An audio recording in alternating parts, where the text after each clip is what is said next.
नमस्कार बच्चों, एक बार फिर से स्वागत है आपका अपनी हिंदी गुरु पाठशाला में। बच्चों, आज हम कक्षा 9th की हिंदी क्षितिज भाग 1 का अध्याय 15 मेघ आए के प्रश्न और उत्तरों का अभ्यास करेंगे। इससे पहले देखते हैं कविता का संक्षिप्त परिचय। कवि सर्वेश्वर दयाल सक्सेना जी ने मेघ आए कविता में बादलों के आने पर होने वाली खुशी का वर्णन किया है। कवि ने मेघों के आने की तुलना सजकर आए प्रवासी अतिथि यानी दामाद से की है। ग्रामीण संस्कृति में दामाद के आने पर उल्लास का जो वातावरण बनता है, वही वातावरण मेघों के आने पर बनता है।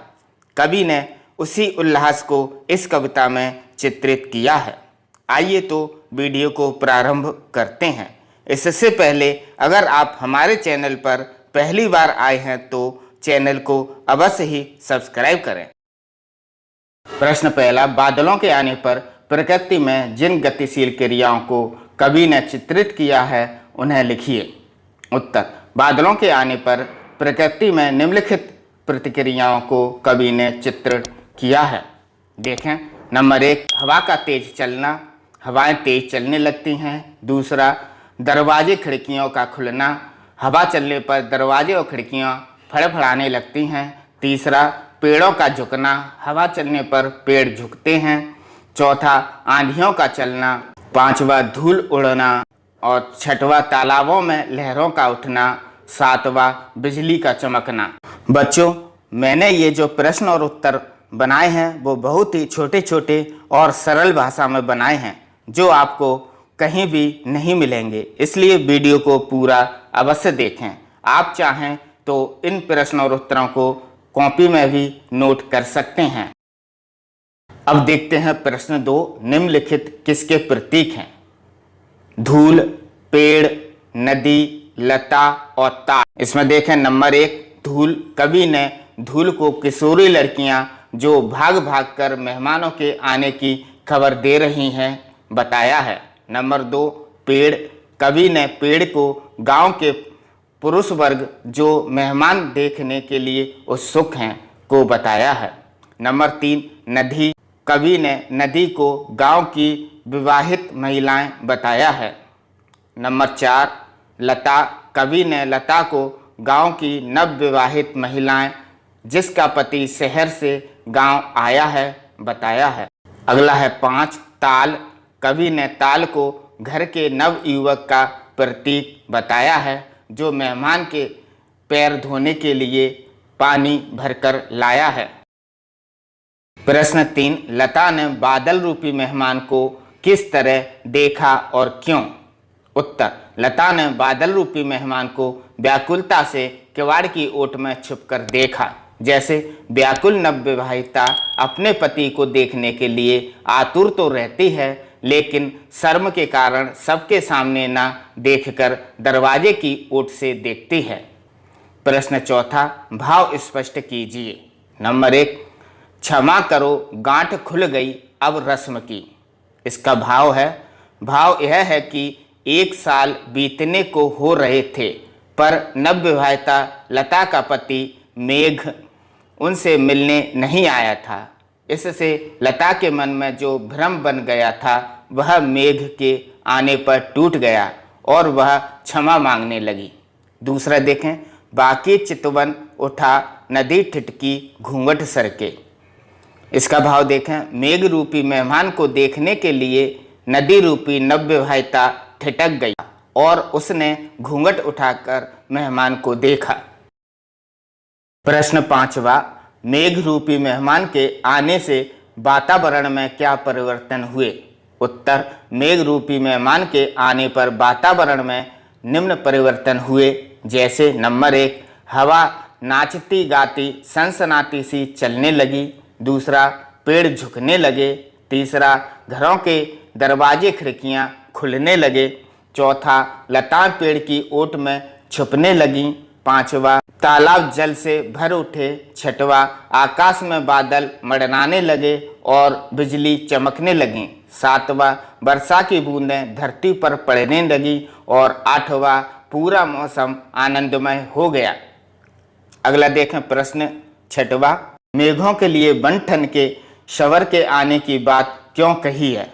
देखें इसका उत्तर, मेघों के लिए बन-ठन के शवर के आने की बात इसलिए कही है क्योंकि वर्षा के बादल काले भूरे रंग के होते हैं। नीले आकाश में उनका रंग मनोहारी लगता है। इसके अलावा गांव में बादलों का बहुत महत्व है तथा उसका इंतजार किया जाता है। बच्चों, अगर आपको यह वीडियो अच्छा लगे तो वीडियो को लाइक करें तथा चैनल को सब्सक्राइब करें। बच्चों, मैंने ये जो प्रश्न और उत्तर बनाए हैं वो बहुत ही छोटे छोटे और सरल भाषा में बनाए हैं जो आपको कहीं भी नहीं मिलेंगे, इसलिए वीडियो को पूरा अवश्य देखें। आप चाहें तो इन प्रश्न और उत्तरों को कॉपी में भी नोट कर सकते हैं। अगला प्रश्न है, कविता में आए मानवीयकरण तथा रूपक अलंकार के उदाहरण खोज कर लिखिए। उत्तर, मानवीयकरण अलंकार के उदाहरण देखें। नंबर 1, मेघ आए बन-ठन के शवर के। दूसरा, नाचती गाती ब्यार चली। तीसरा, पेड़ झुक झांकने लगे। चौथा, धूल भागी घाघरा उठाए। पांचवा, बाकी चितवन उठा नदी ठिठकी।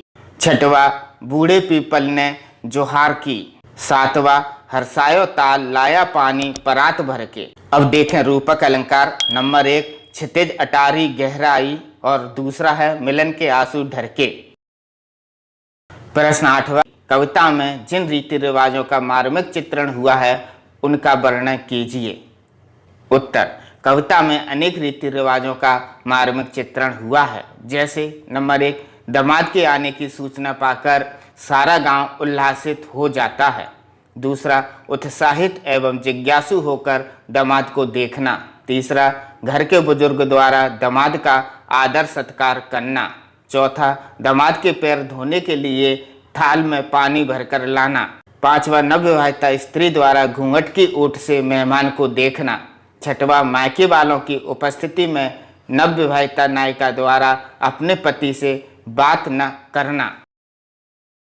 अगला प्रश्न देखें, कविता में कवि के आकाश में बादल और गांव में मेहमान यानी दामाद के आने का जो रोचक वर्णन किया है उसे लिखिए।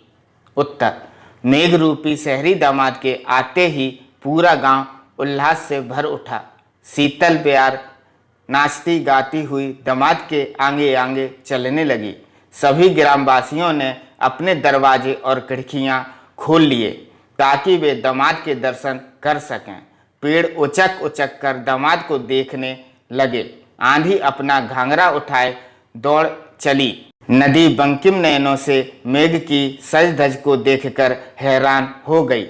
गांव के पुराने पीपल ने भी मानो झुककर नमस्ते की। आंगन की लता संकोच के मारे दरवाजे की ओट में सिकुड़ गई और बोली, तुमने तो बरसों बाद हमारी सुध ली है। गांव का तालाब दामाद के स्वागत में पानी की परात भर लाया।